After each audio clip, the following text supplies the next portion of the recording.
Well, here we are on maybe the biggest day of the year for me.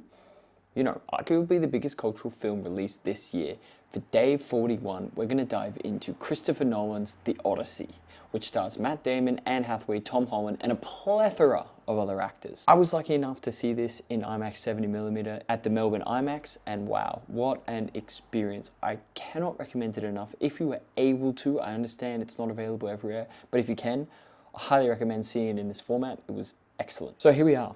This is a behemoth of a story told for thousands of years, sometimes spoken, sometimes sung, and now in its best version ever put to screen, in my opinion. Somehow Christopher Nolan manages to take an epic poem and adapt it into a film that sneaks just under its 3-hour runtime. This is a monolithic effort of screenwriting, and I don't think I can overstate that enough. He chooses to order the narrative in his own way, incorporating all of his ability to use time as a storytelling device to jump around and insert excerpts of this fable if and when the audience needs. I think I could spend a whole video simply talking about this alone, but I am seeing this again next week. I think after that I will make a longer video where I can fully flesh out these thoughts into words. So stay tuned. Otherwise, what a stacked cast of performers. I mean, I can't mention them all, but I want to especially call out Tom Holland, Elliot Page, Robert Pattinson, and John Leguizamo, who were standouts. An elevation for Holland, who I think has struggled to find a great performance to portray until now.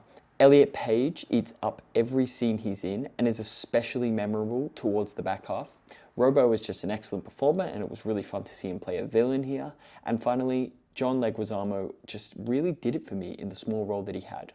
Now look, you can nitpick the historical accuracy or its faithfulness to the source material, blah, blah, blah. I couldn't be bothered. I think it got its main themes correct, and that really shone through in this film, and that's what's most important. As long as it maintains the heart of the original piece, I'm happy. So the rest, who cares? There are aspects that I don't love, don't get me wrong, and there are plenty of more good things that I could talk about. But for now, I'll leave it there until I've had a chance to see it again and let it sit for a bit. Please see it in IMAX if you're able to. Otherwise, yeah, for now I want to give it somewhere between a 4 and a 4.5 out of 5. So for now, I'll just go 4.5. And that might change when I see it again and when I think about it more, but you just have to say this is a pretty incredible film. So thank you, and let me know what you think.